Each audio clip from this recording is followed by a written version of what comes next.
Qu'est-ce que vous pensez de la prolongation de l'état d'urgence ? Connerie. Que c'est de la grosse merde.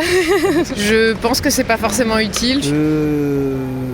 Il faut, hein. Ouais, il faut. Et il faut bien faire quelque chose, de toute façon, au maximum. Là, au point où on en est, au maximum. Moi j'étais pour qu'il s'arrête et malheureusement là ils sont obligés de le prolonger. C'est l'été d'urgence pour nous. Et en fait, la prolongation, ça change rien du tout. Ça sert pas à grand chose. C'est pas efficace, franchement. Parce que si l'état d'urgence servait à nous protéger, ce qui s'est passé à Nice ne se serait pas passé, tout simplement. On le verra si ça fait ses preuves. Pour l'instant, pas trop, mais bon.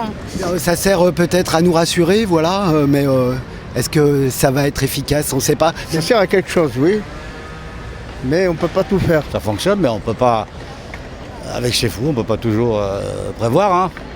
Il y a bien des loups solitaires, comme on dit. Hein. Quelqu'un qui veut passer de façon très discrète va être très discret. C'est absolument imparable. Hein. Comment te protéger de quelqu'un qui va t'en coller une? Tu peux pas trop, en fait. Tu peux pas te protéger d'un connard. Tu peux pas te protéger d'un ignorant, tu peux pas te protéger de la bêtise des autres. Quelqu'un qui a envie de sortir de chez lui et de tirer sur les autres, c'est pas l'état d'urgence qui l'en empêchera. Est-ce que ça profite à l'État ou est-ce que ça nous profite à nous en tant que citoyens? Est-ce que ça nous protège? Réponse, non. Voilà, c'est super efficace. Ils font ce qu'ils veulent là en fait. C'est ça l'état d'urgence. C'est fermez vos gueules, on va faire maintenant. Si vous n'êtes pas content, mais on le fait quand même. Je pense que c'est une façon de plus facilement contrôler ce qui se passe au niveau des populations, mais pas d'empêcher les actes terroristes. Et qu'ils peuvent faire un peu plus de répression, enfermer des gens chez eux et compagnie. Ça sert à empêcher les manifestations et les mouvements sociaux, à verrouiller complètement la démocratie. J'aime pas le fait qu'on soit autant traqué en fait.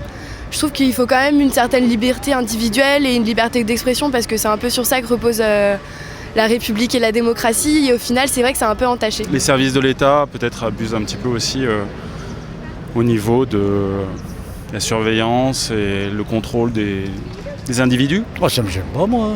Pas du tout. Sincèrement, ça me gêne pas. C'est quand il s'agit de sauver des vies inhumaines, des enfants, tout ça, ça me gêne pas du tout.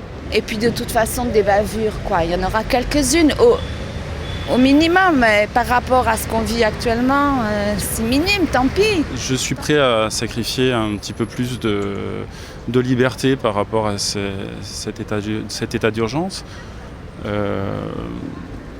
pour la sécurité de tous. Voilà. Non, moi j'ai pas envie qu'on me prenne ma liberté, mais ça va, j'en ai, et on me la prend pas encore, il y a de la marge.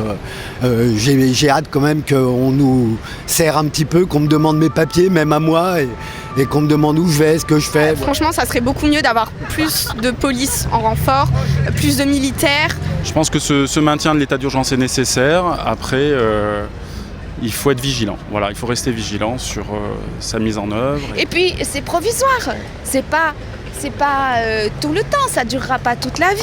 Puis, de toute façon, moi, la vie, pour ce qui me reste, je m'en fous.